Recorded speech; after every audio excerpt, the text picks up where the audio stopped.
Good morning, students.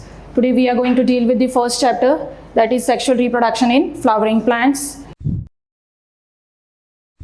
So these all are the topics which we are going to study, but today we are going to deal with the introductory part, as well as we are going to discuss about the flower, which is a fascinating organ of angiosperms, right, which are also known as flowering plants, right. So first let's start with the introductory part. What are flowering plants? As we all know about the angiosperms, which is one of the division included under the kingdom Plantae, right. So this flowering, all the flowering plants, or you can say angiospermic plants, shows the sexual reproduction. So first of all, we are going to study about the flowers, which are called as what? The sites for the sexual reproduction. We have already studied about the flowers in your previous classes, but now we are going to deal with the pre-fertilization events as well as the structures, in which first we will deal with the term called as floral primordium, which you can say the initial development of the flowers, right.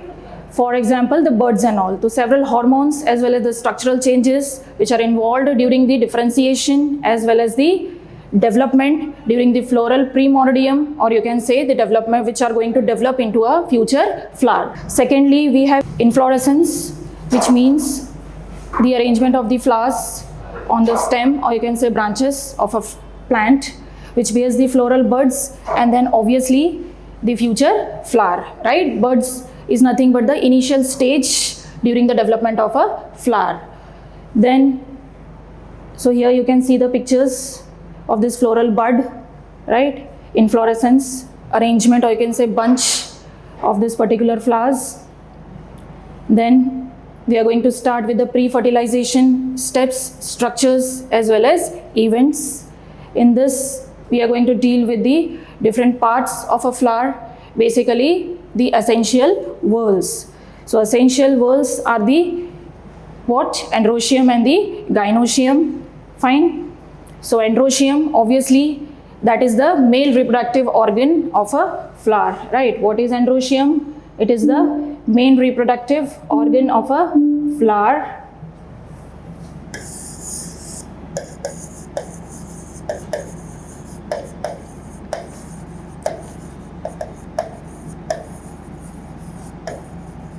And gynoecium,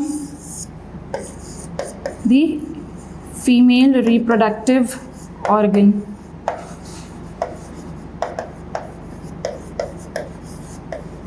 Right, in a flower, which are known as the essential whorls. Then secondly, we have androecium structure. Fine. So as we have seen in the previous slide about the androecium and gynoecium, which are the male and female reproductive organs respectively. So in this you can observe this particular flower, right, structure of a flower, which is consisting of petal, or you can say corolla, sepals, or you can say calyx. Then androecium, which is the male reproductive organ, and gynoecium, which is the female reproductive organ. So here you can see the mainly male and female reproductive organ in a flower. So this is gynoecium, carpels, or you can say pistil. In this we have different parts, stigma, style, and this basal part called as ovary. Inside the ovary we have what? Ovules, also known as megasporangia or megasporangium, in which megaspores are going to form, right. So that we will discuss later on. Then we have androecium structure, male reproductive organ in a flower, also known as stamens, right. In this we have basically two parts, that is anther and filament. Okay.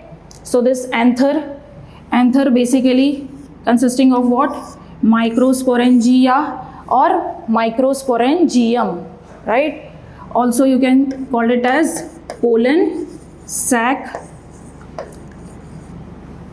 which bears the pollen grains, right, which is going to form the male gamete later on further, right, during the fertilization process. But now we are dealing with the pre-fertilization steps or the process.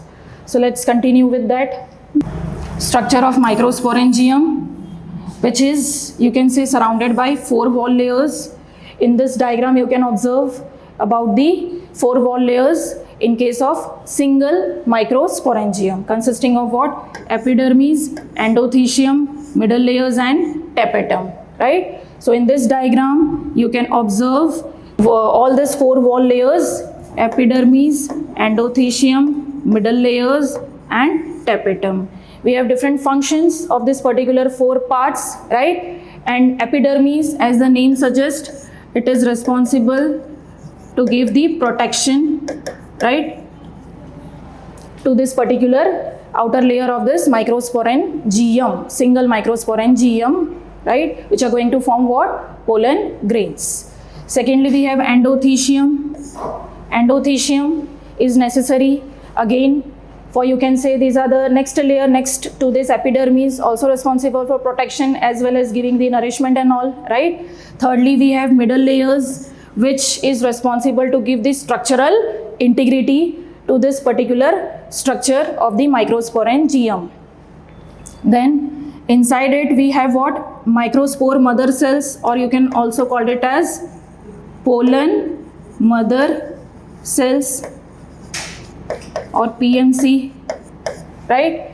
Next to this pollen mother cells, which are going to develop further microspores, right? That is, pollen mother cells going to develop the microspores. Fine. Then we have tapetum, which is responsible to give the nutrition,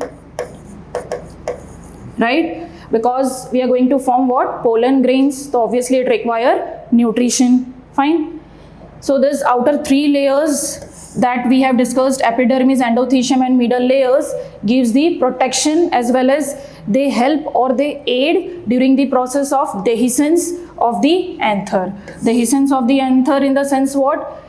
The anther is going to get mature and it will release the what? Release the pollen, or you can say pollen grains,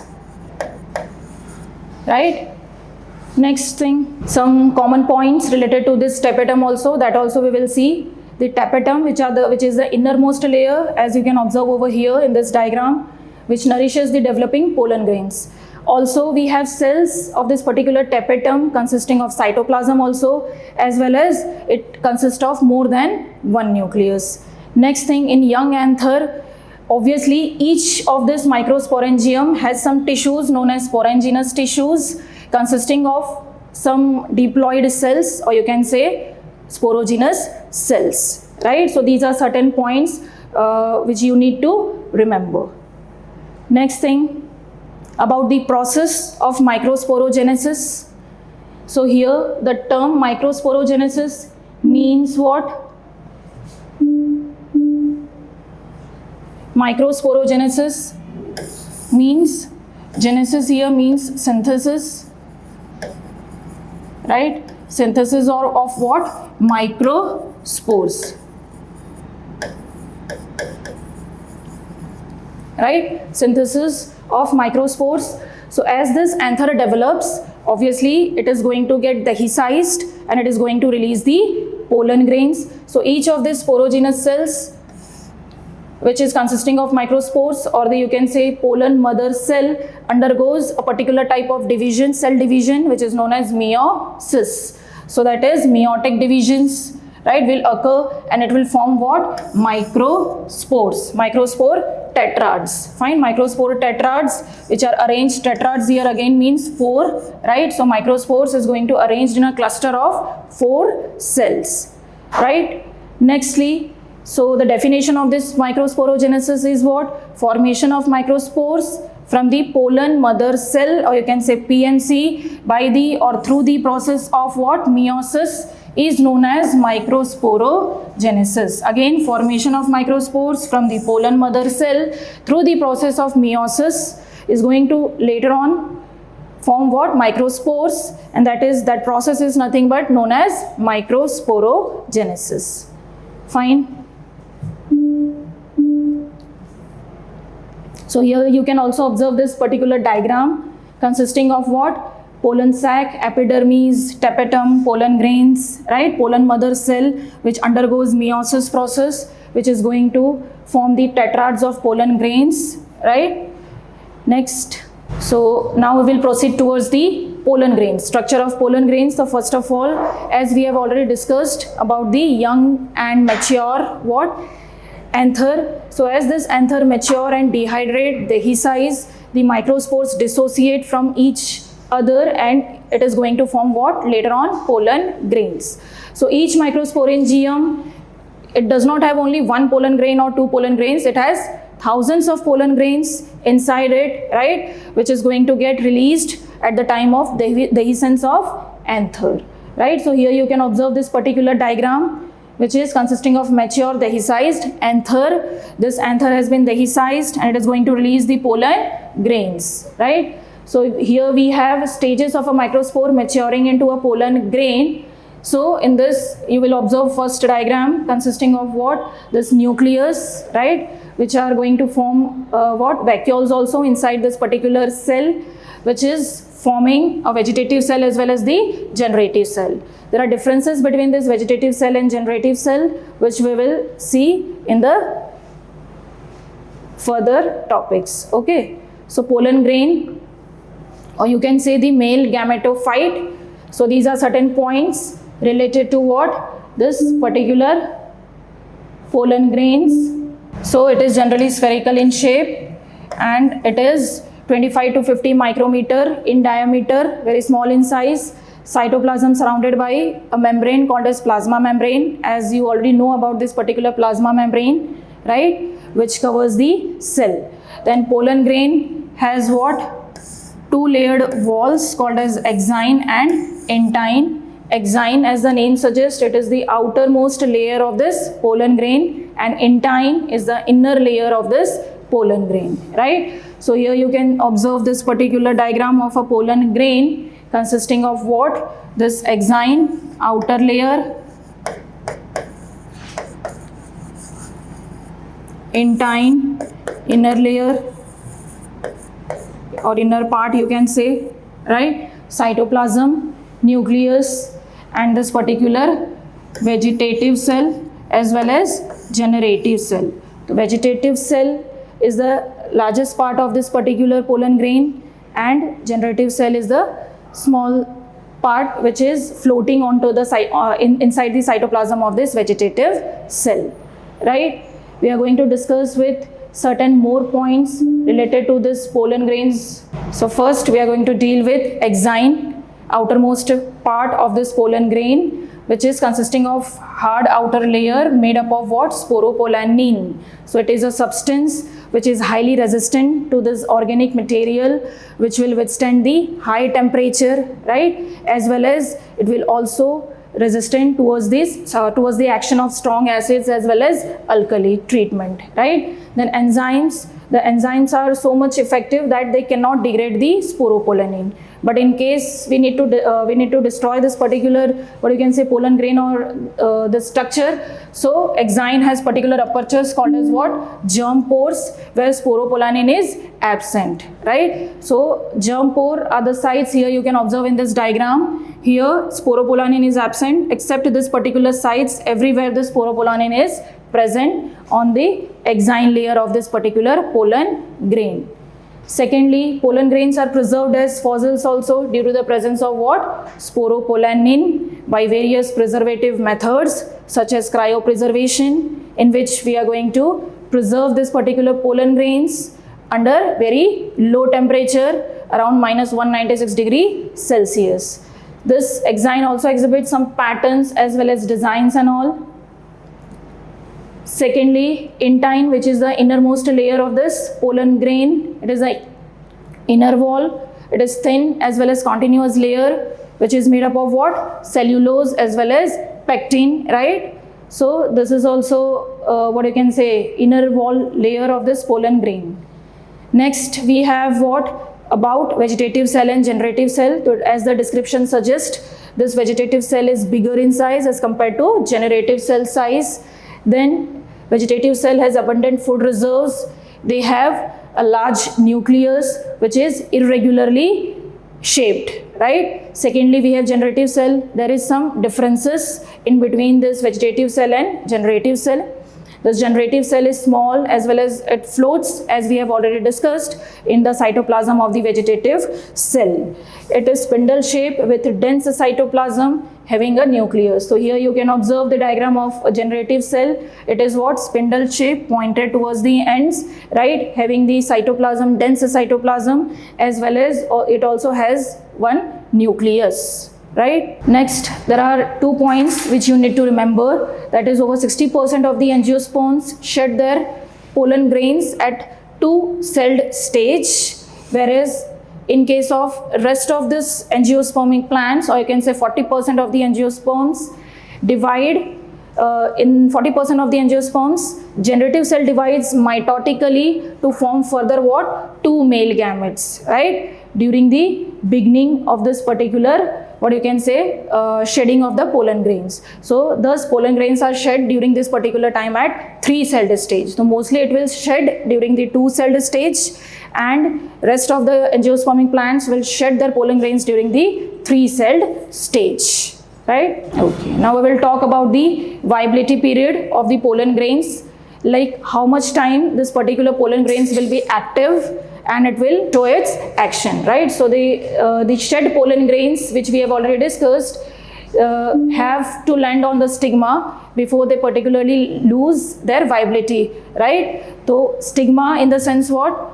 It is the part of the pistil, or you can say carpel or the gynoecium, on which these pollen grains are going to get stick, or you can say to form what? Further to fertilize it with the egg cell, right? So the viability period of pollen grains is variable. Obviously, it is not the same in case of every species of the angiospermic plants. It may differ, it may vary from species to species, right? It depends on temperature as well as humidity. So these are the factors which can affect the viability period, or you can say duration, of a particular pollen grains. Viability of pollen grains of some of the cereals, this you can remember it as an example. In case of rice and wheat is around what? 30 minutes. And some members of the family such as Leguminosae, Rosaceae, Solanaceae, they have the viability for even months also, right? So it will be active even for a month. Also in case of legumes, or you can say Solanaceae family, for example, brinjal, potatoes and all, right, which have the viability period in case of pollen grains for several months also. Next is about economic importance of pollen grains, right? So these pollen grains are rich in nutrients. Also the pollen tablets are used as food supplements. For example, it is the best source for the protein, which are used by different sports persons, you can say athletes as well as race horses, to increase their stamina, right? But this pollen grains can also cause some allergic responses, some allergies, right? So that is in case of what? It can cause chronic respiratory disorders like bronchitis, which is an inflammation of the bronchioles, as well as it can also cause asthma. So pollen grains of some plants, for example, Parthenium, carrot grass, these are allergic, right, for some people. And yes, one more point, that is the preservation, which we have already discussed. That is, this pollen grains can be stored for years in liquid nitrogen. The process, which is known as what? Cryopreservation. The process known as what? Cryopreservation, which is around minus 196 degrees Celsius. So in this low temperature, we can preserve the pollen grains in the pollen banks for further crop breeding programs, right? Okay. Next, we will discuss about the gynoecium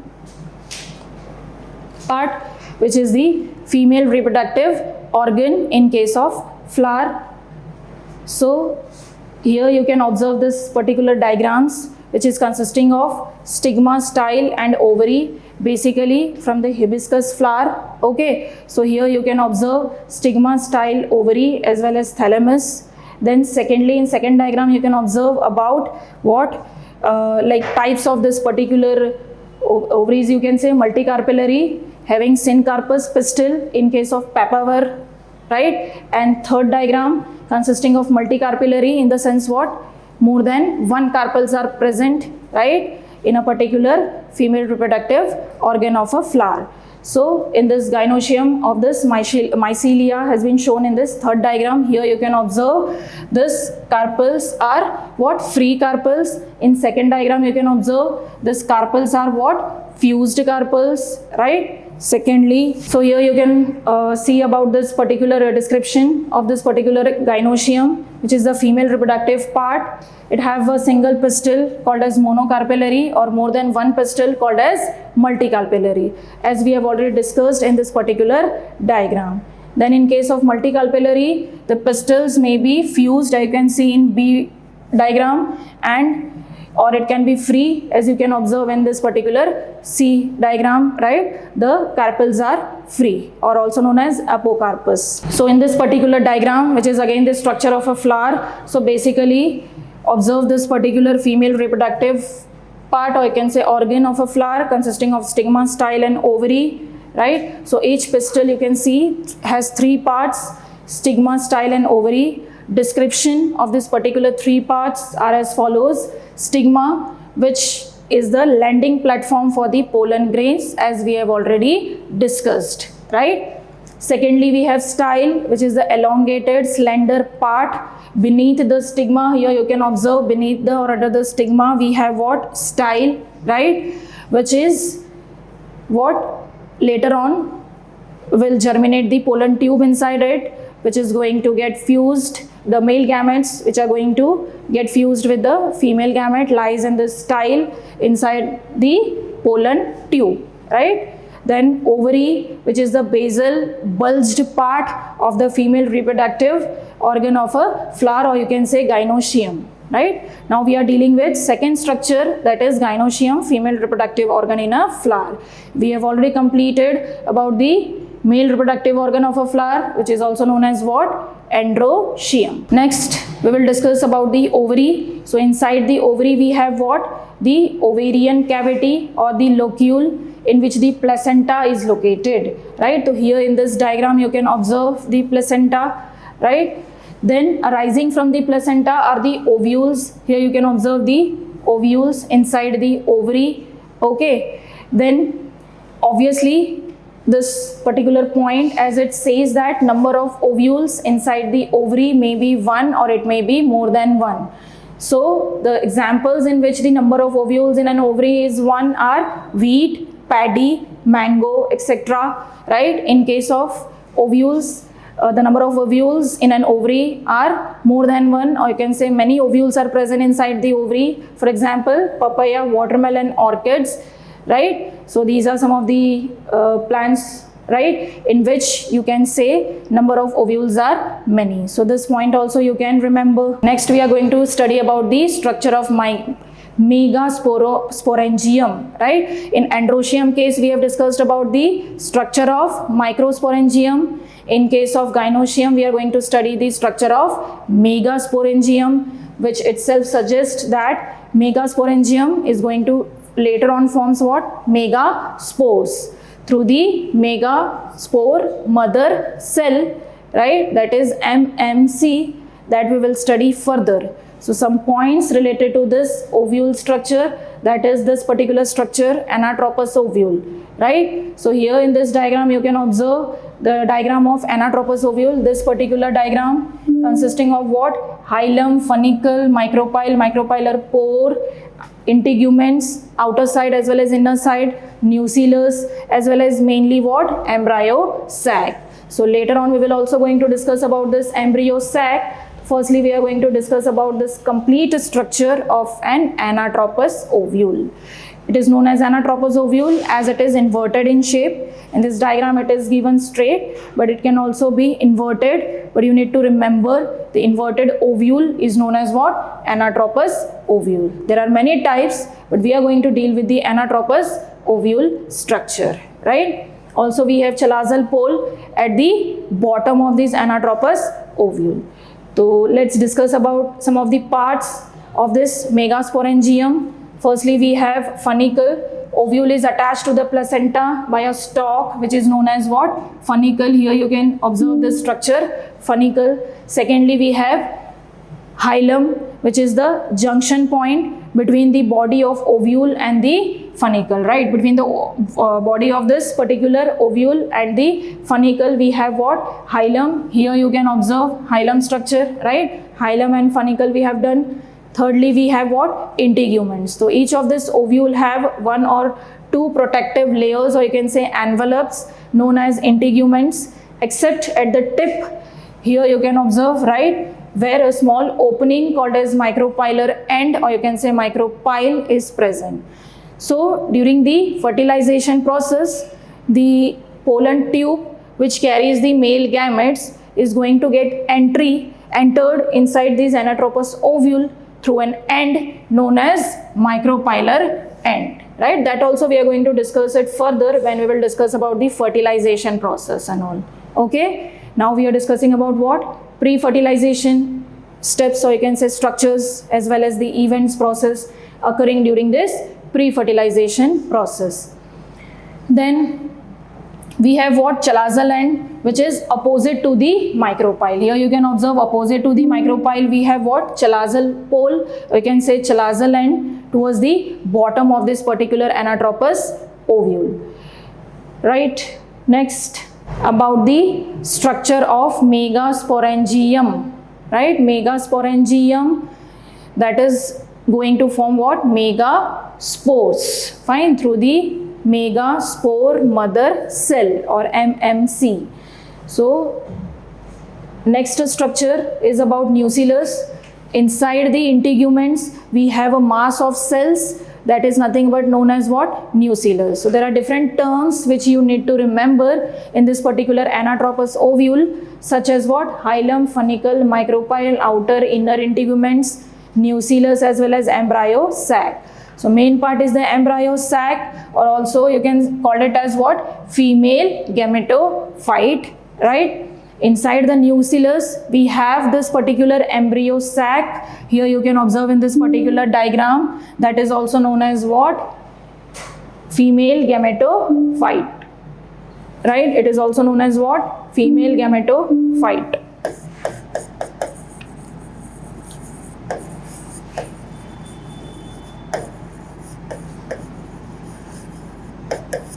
Right? An ovule generally has a single embryo sac which is going to form from a megaspore. We are going to study the process of this megasporogenesis also, right? So megasporogenesis, as the name suggests, as we have already covered in case of androecium about the microsporogenesis, in which we have discussed about the formation or the synthesis of microspores. Similarly, in case of gynoecium, we are going to study about megasporogenesis process, which is going to form, which is the process for the formation of what? Megaspores. So here you can see the definition of megasporogenesis, that is formation of megaspores from the megaspore mother cell, or you can say MMC. So this ovules generally differentiate a single megaspore mother cell in the micropylar region on the nucellus. So here in this diagram you can observe different stages during the formation of megaspores, or you can say during the process of megasporogenesis. So next thing, we have a large cell consisting of cytoplasm, dense cytoplasm, nucleus, prominent complete nucleus, right? And here you can observe in the stages, fine. Firstly we have one nucleus, then next we have, this has been divided into two, which is known as megaspore dyad, and then finally it will divide into four, right? That is megaspore tetrads. So here you can see the description. This MMC, or you can say what? Megaspore mother cell, undergoes the process of cell division, again that is meiosis only, to form or to produce the 4 megaspores, right? Fine, as we have already discussed about the microspores in androecium structure, now we are going to discuss, we have discussed about megaspores through the process of megasporogenesis. Next, we will talk about the main structure, about the what? Functional megaspores. So in case of majority of the flowering plants, one megaspore is functional while the other 3 degenerate. So here in this diagram you can observe, right? Here you can observe, out of this 4 tetrads megaspore, 3 megaspores get degenerated but only one megaspore is going to get remain, and which is known as functional megaspores. So the description says that functional megaspores develops into the female gametophyte, right? As we have already discussed, the functional megaspores later on is going to develop into what? Female gametophyte, right? That is nothing but the main embryo sac. Fine. The embryo sac formation from a single megaspore. Here one term is there called as monosporic development. Mono means what? Single. So the embryo sac formation from a single megaspore. Right? That the embryo sac which has been formed is known as what? Monosporic development. Fine. Then also in case of many such flowering plants, or you can say angiosperms, one megaspore is functional, as we have already discussed. Other three degenerate. In many of the angiosperms, same case is going to get happen, right? Now we are going to discuss about the formation of what? Embryo sac, or also known as female gametophyte. So in this diagram you can observe this particular embryo sac, right? Mature embryo sac, and before this particular you can observe the various stages, right? Dyads, tetrads, and finally we have what? Mature embryo sac. So this particular stages shows 2, 4 and 8 celled nucleated stages, right? And this particular diagram shows the mature embryo sac. So here you can observe the micropylar end as well as the chalazal end, right? The basal end, which is known as what? Chalazal end. So here we have what? This particular structures of the cells called as antipodals on the chalazal end or chalazal pole, right? So this particular female gametophyte, you can say embryo sac consisting of micropylar end, chalazal end. We have what? Synergids and egg cell. Synergids are synergids. In between the synergids we have egg cell on the side of micropyle. Then on the chalazal end we have antipodals, right? They are also 3 in number, and in center we have central cell consisting of 2 polar nuclei. So here you can observe central cell consisting of 2 polar nuclei. So here we have total how many cells? Micropylar end we have 3 cells. Okay. One more thing, synergids and egg cells are also known as what?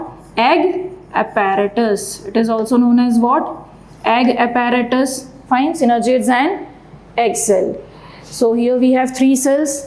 On the chalazal end also we have 3 antipodal cells, total 6, and 1 central cell, total 7 cell. But if we talk about the nucleus, then each cell have 1 nucleus, but this central cell have 2 nucleus, 2 polar nuclei. So total we have 3 plus 3, 6, and plus 2, 8 nucleus, right? So here you can say that this is consisting of what? 7 celled but 8 nucleated structure inside a mature embryo sac, right? Or also known as female gametophyte.